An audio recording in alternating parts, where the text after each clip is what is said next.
Hola, yo soy Rosemary Bean Tascona, aquí en plena cuarentena. Mucho trabajo académico, mucha investigación académica que se hace, no se difunde más allá del ambiente académico. Puede ser que mi investigación en algún momento esté de interés para una persona que no es lingüista y esto incluye personas que viven en comunidades zapotecas y me ven llegar a la comunidad, pero luego nunca saben qué es lo que yo hice con las palabras que recopilé o esa información.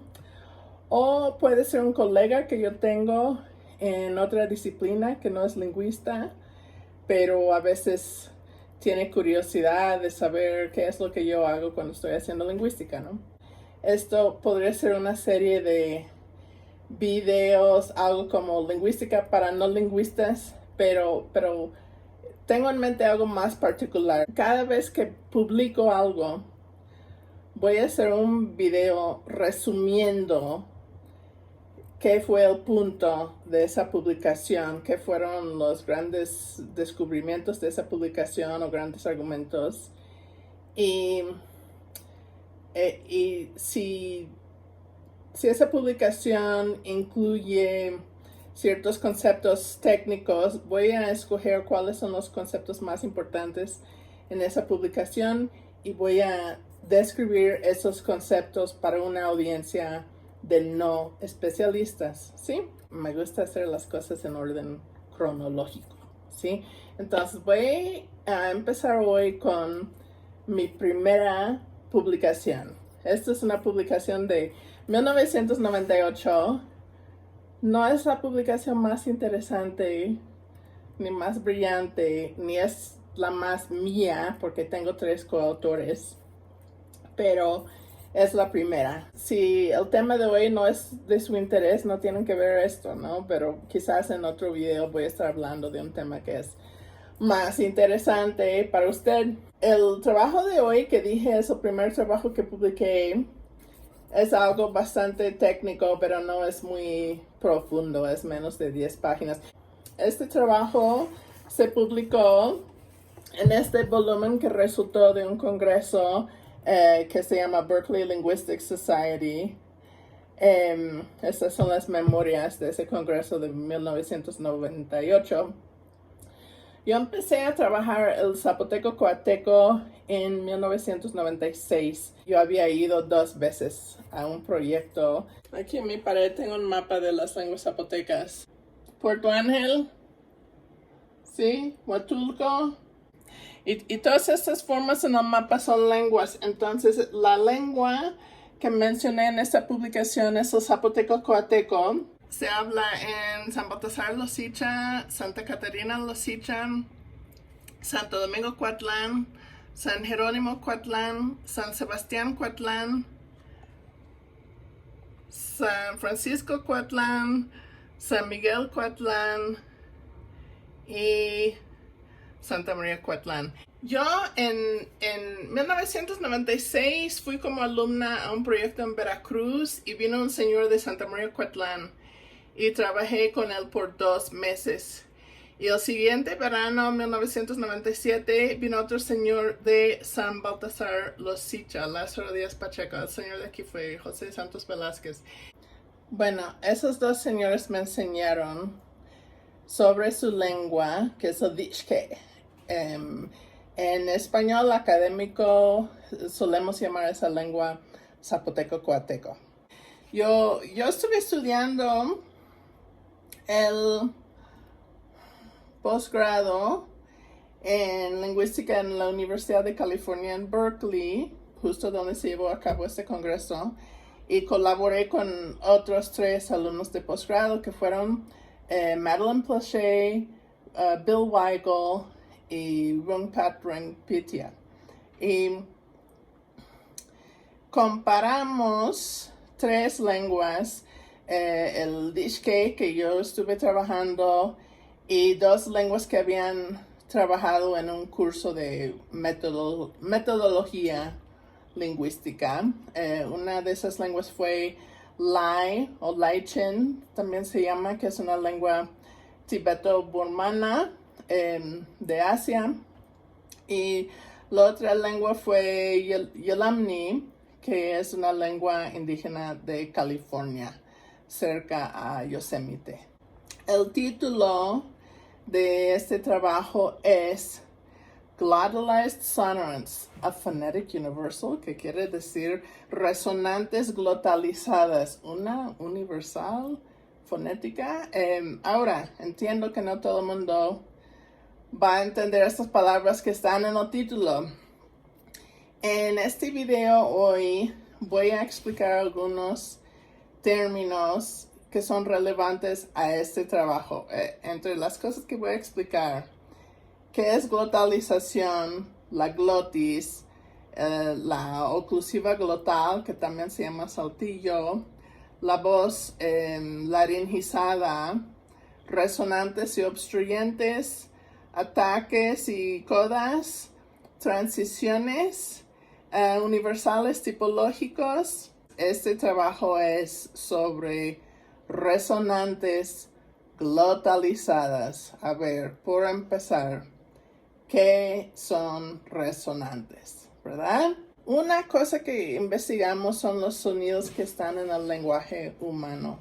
Y si piensas en todas las vocales y todas las consonantes que existen en lenguas humanas, podemos dividir esos sonidos en diferentes categorías.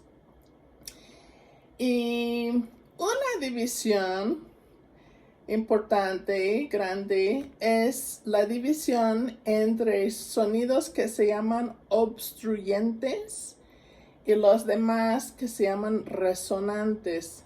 En inglés sonorants, pero en español resonantes. Las obstruyentes son sonidos donde hay más obstrucción en el tracto vocálico. Si pensamos que normalmente cuando hablamos estamos exhalando, poco a poco aire va saliendo de nuestra boca o de nuestra nariz, ¿sí? Hay un flujo de aire que se está escapando de nuestro cuerpo. Y, a ver, probémoslo. A ver, hablen y pongan la mano aquí y a ver si sienten aire saliendo. 1, 2, 3, 4, 5, 6. ¿Sí? Sí se siente, ¿no? En la mano. Ahora, ¿qué tal si habláramos intentando hacerlo al revés e inhalar en vez de exhalar? A ver, vamos a respirar profundo.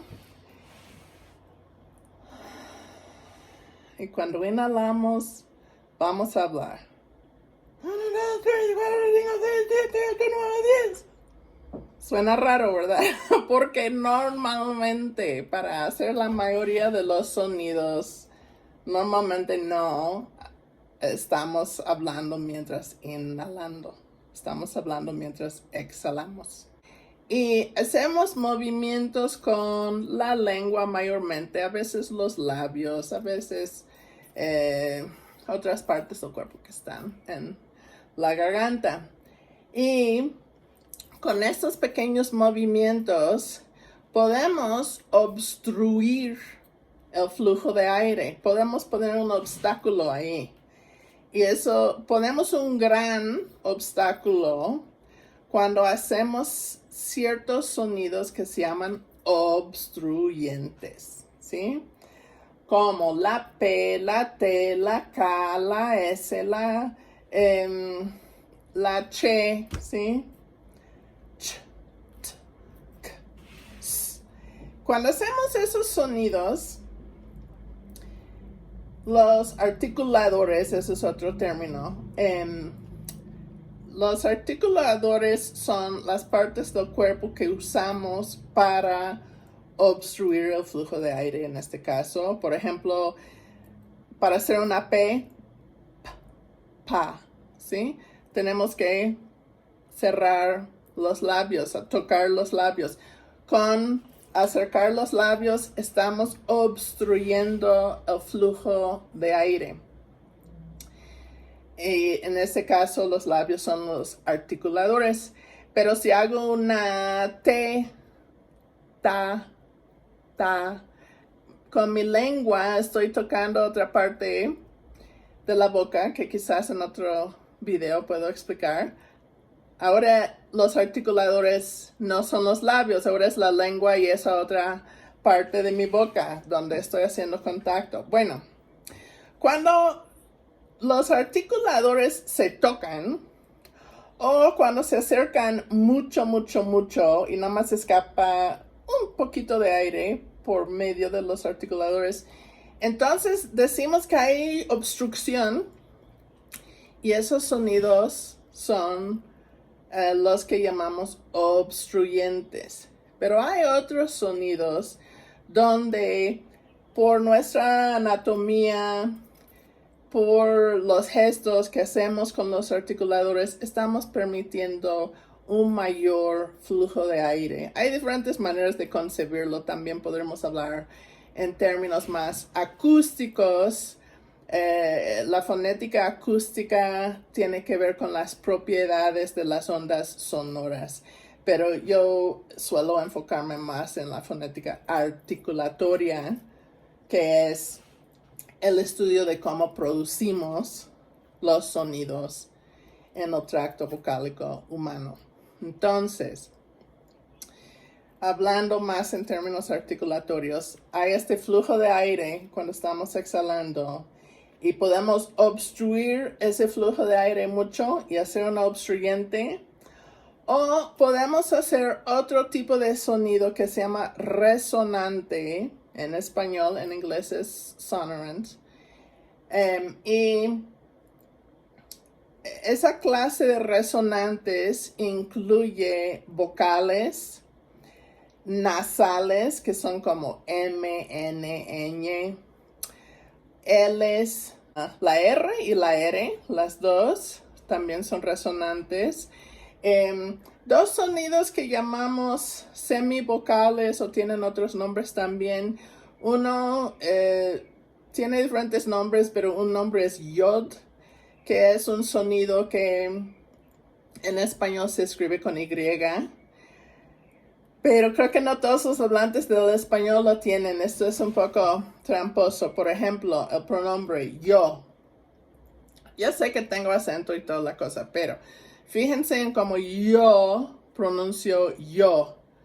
Se nota que no soy chilanga, ¿sí? Porque una chilanga diría yo.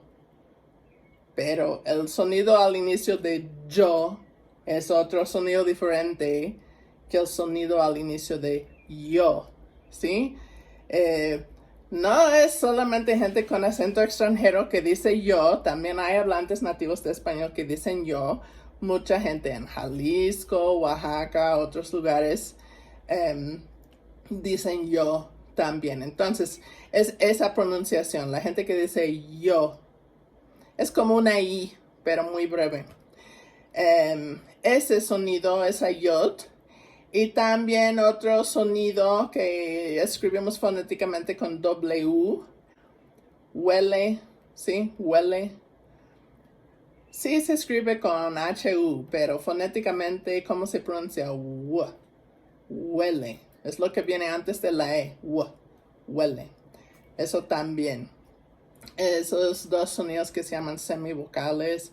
Las L's y R's son una especie de sonido que se llaman líquidas o líquidos, no estoy segura de su género. Y las nasales, M, N, Ñ, y también las vocales. Aunque técnicamente las vocales están incluidas en esta clase de resonantes, la mayoría del tiempo cuando hablamos de resonantes estamos excluyendo las vocales y hablando de las consonantes resonantes, que son todas las demás que mencioné, ¿sí? M, N, Ñ, L, R, R, la yod y la W. Ok, ¿Todavía están viendo? Mi hija dice que nadie va a estar interesado en esto, pero yo creo que alguien podría estar interesado. Si me muero por COVID, van a estar viendo este video todo el tiempo. Oh, la sabiduría que nos dejó. Pero si vivo, no sé, vamos a ver si esto es aburrido o no. Pero para algunos de nosotros es interesante. Entonces, si le interesa a usted, sigue viendo. Si no, busca otro video. A lo mejor tendré otro video de otro tema. Oh, existe TikTok también. Bueno, ok. Ya expliqué qué son resonantes. Y el título del trabajo, acuérdense, es Resonantes Glotalizadas. Entonces ahora me toca explicar qué quiere decir glotalizado, ¿sí? Hay en nuestra garganta algo que se llama la glotis. Tenemos en la garganta, se divide en dos tubos, ¿verdad? El esófago y la tráquea. Y el aire tiene que ir en la tráquea, líquido, comida, todo eso tiene que ir por el esófago, ¿no? Si pasa aire en el esófago, no hay problema, nada más vamos a estar eructando y eso. Pero si va comida o líquido en la tráquea, problema, no nos vamos a ahogar. Entonces, el cuerpo tiene una solución que es en la entrada de la tráquea. Hay algo que se llama la glotis. Si vemos más cerca, voy a poner un círculo. Imaginemos que estamos viendo la tráquea desde arriba. Y hay como, lo pueden buscar en YouTube en otros videos como cuerdas vocales o algo así. Y van a encontrar videos más anatómicos que les muestra cómo realmente se ve. Pero hay estas dos cosas. Para mí, yo los concibo como cortinas de piel. Usando músculos y todo, podemos controlar estas cortinas. Entonces, si queremos, imaginamos que aquí está la tráquea, ¿sí? Y eso es el círculo. Y aquí donde están mis manos, vamos a decir que son las cortinas. Si vamos a tragar algo, podemos cerrar las cortinas y tapar toda la tráquea para que nada se vaya a meter en la tráquea y ahogarnos, ¿sí? Podemos probar eso ahorita, tragando saliva. Nos vamos a dar cuenta. A ver, ustedes, háganlo. Cada quien trague un poco de saliva. ¿Sintieron que algo se cerró ahí en la garganta? Y después de terminar de tragar, abrieron las cortinas otra vez para que podrían seguir respirando. Porque si está aquí, no pueden respirar. Se van a morir de todos modos. Si no se ahogan con la saliva, el líquido, se van a morir por falta de oxígeno. Si no abren, tienen que abrir las cortinas de nuevo, ¿no? Hay que cerrar cuando vamos a traer líquido y hay que abrir cuando vamos a respirar. Y cuando abrimos esas cortinas, produce un sonido leve. A ver, voy a acercarme al teléfono donde estoy grabando esto y voy a tragar y van a tratar de percibir si hay un ruido cuando después de tragar, cuando separo esas cuerdas, ¿sí? Ahora lo voy a hacer a propósito. ¿Sí lo escucharon? Ahora lo estoy haciendo con más ruido. Cuando juntamos esas cortinas de piel y después las abrimos, ese sonido que hacemos se llama una oclusiva glotal, o también tiene otros nombres en México, mucho se llama saltillo, que creo que tiene que ver con la historia del estudio del náhuatl clásico desde tiempos coloniales. Se le ha aplicado ese nombre. Bueno, eso es un sonido que podemos hacer con la glotis, es la oclusiva glotal. Y hay otros sonidos que podemos hacer, y no solamente sonidos en sí, pero maneras de pronunciar otros sonidos. Por ejemplo, hay algo que llamamos diferentes tipos de voz. Y la voz normal se llama voz modal, pero hay otras voces no tan normales, no modales decimos, y una se llama voz laringizada, aunque mucho se usa el inglés creaky voice, pero en español yo creo que debe ser voz laringizada. Voy a decir una A, una vocal A, ¿sí? Con voz modal es A. Y con creaky voice o voz laringizada es ¿escuchan eso? Eso es una voz laringizada. Y si combinamos un sonido, por ejemplo, una resonante, si la combinamos con una oclusiva glotal, o si la producimos con voz laringizada, cualquier de esas dos posibilidades, podemos decir que estamos haciendo una resonante glotalizada. Entonces, una N sería modal, pero sería laringizada, ¿sí? En coateco, la lengua que menciono en este trabajo, tin, tin. Eso quiere decir trabajo, ¿sí? One es un ratero. Gai, eso es 5. Gai. Mbal, eso es una culebra, ¿sí?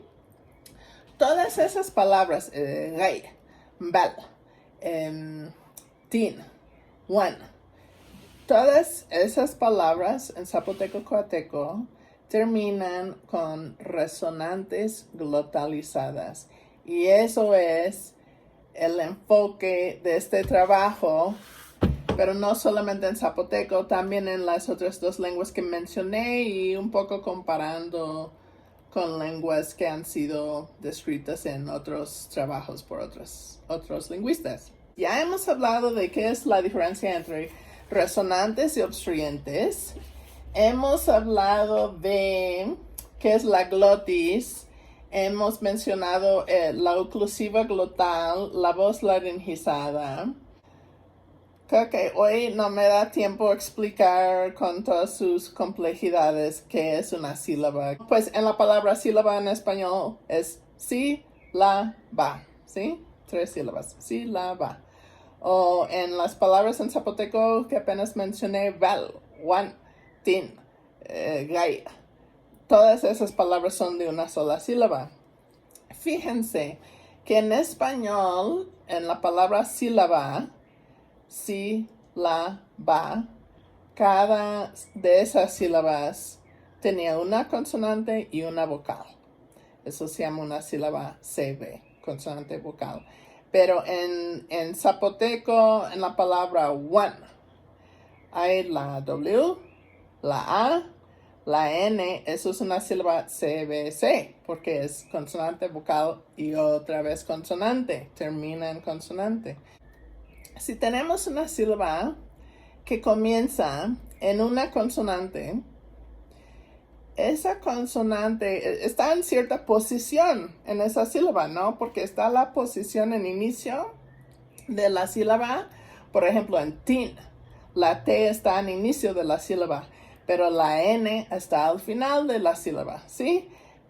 Y claro, podremos hablar del inicio silábico y del final silábico, pero supongo que eso sería demasiado fácil y tenemos que tener terminología para todo. Entonces, sí tenemos términos técnicos que usamos.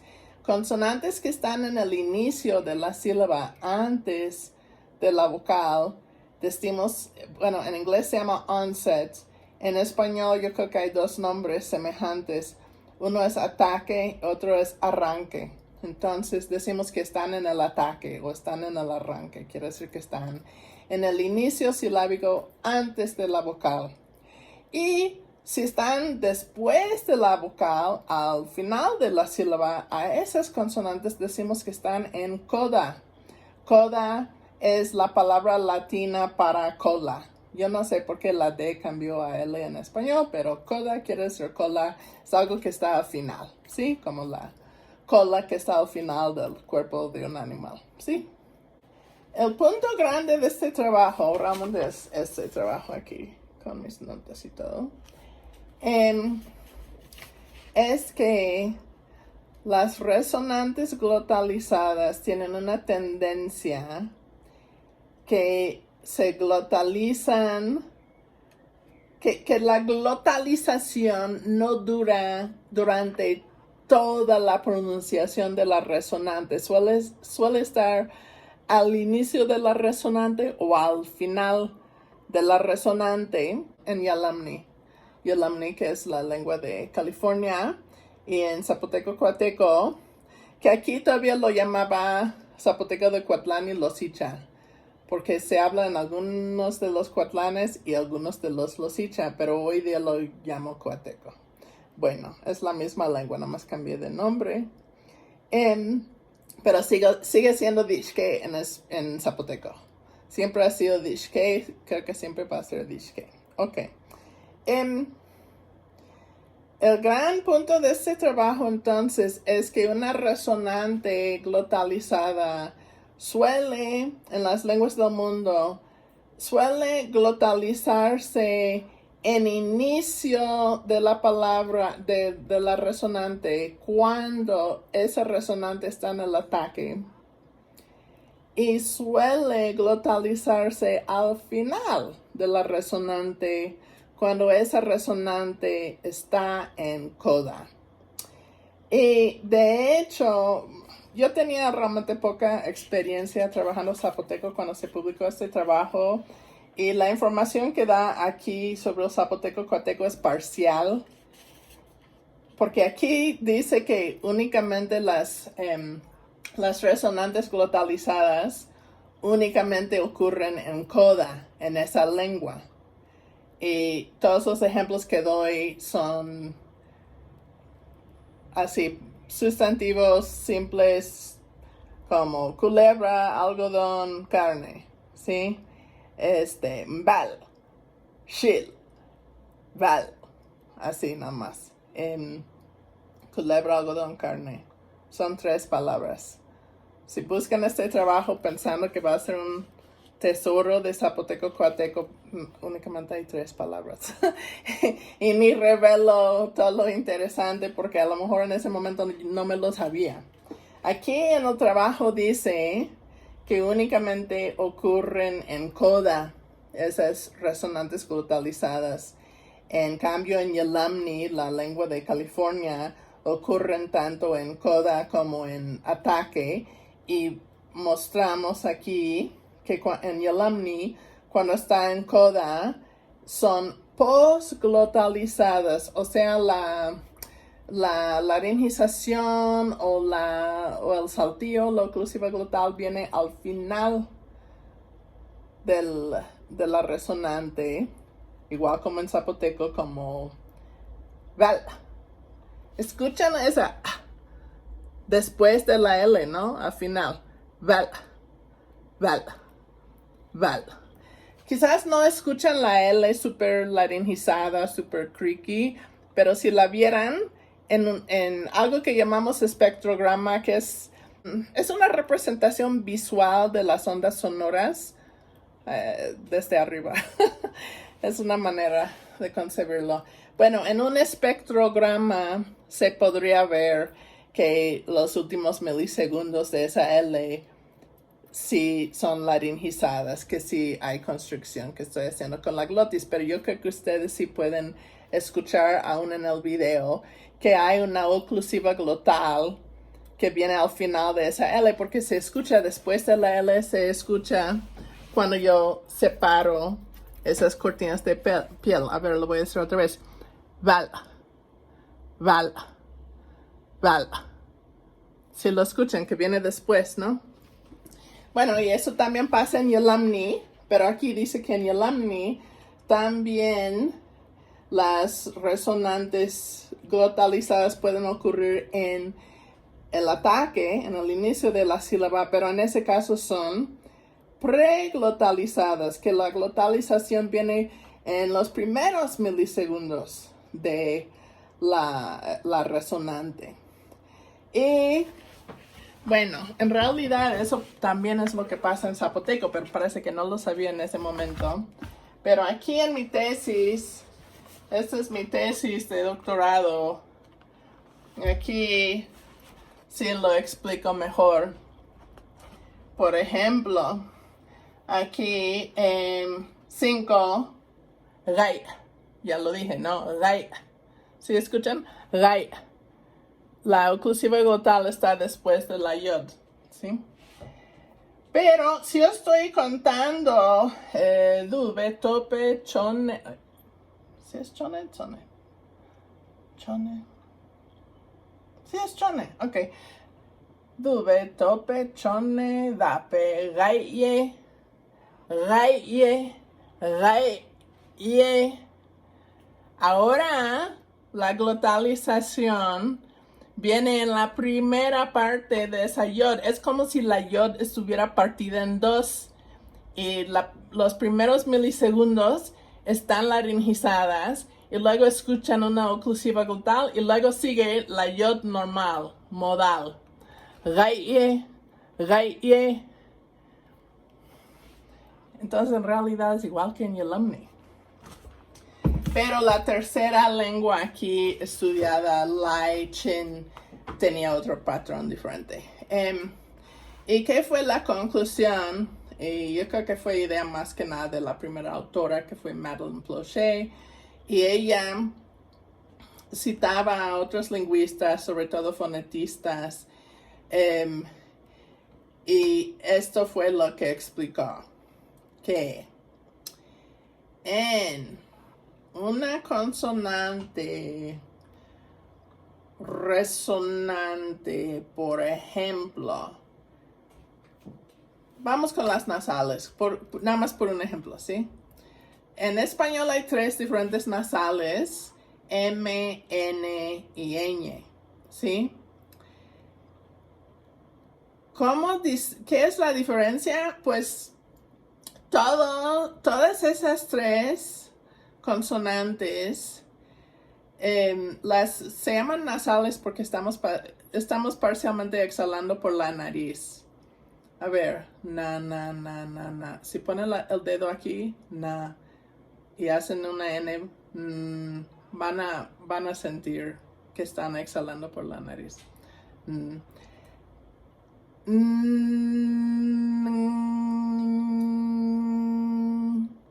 ¿Ven? Estoy haciendo una M. Ahora estoy haciendo una N. Ahora ñ. En realidad suenan muy semejantes. Si nada más escuchan la parte en medio, no el inicio, no el final, casi no se escucha la diferencia. ¿Dónde se percibe la diferencia entre una M y una N y una ñ? Es en el momento de transición. Quiere decir que si hay una vocal antes o después, o ambos, antes y después, el momento cuando realmente percibimos, oh, eso es M, o eso es N, o eso es ñ, no es durante toda la pronunciación de ese sonido. Es el momento en que hacemos la transición hacia una vocal o desde una vocal. Necesitamos el momento de cambio de consonante a una vocal y allí percibimos la transición.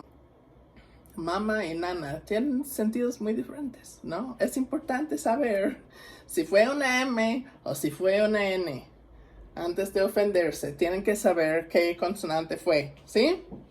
Entonces, el oyente depende de esos milisegundos de transición entre la consonante resonante y la vocal. Y resulta que si haríamos una, por ejemplo, oclusiva glotal, o si haríamos voz laringizada en esos mismos milisegundos de transición, sería mucho más difícil para el oyente distinguir entre, o sea, qué sonido fue que estuvimos haciendo antes. Val, val, val, o gai. Cuando ustedes escuchan la glotalización al último, después de la yod o la L o la N en tin, tin, esa viene después de la N en tin, tin, tin. Eso quiere decir que no está pasando en los primeros milisegundos de la N. Y eso quiere decir que la transición de la I a la N es normal, modal.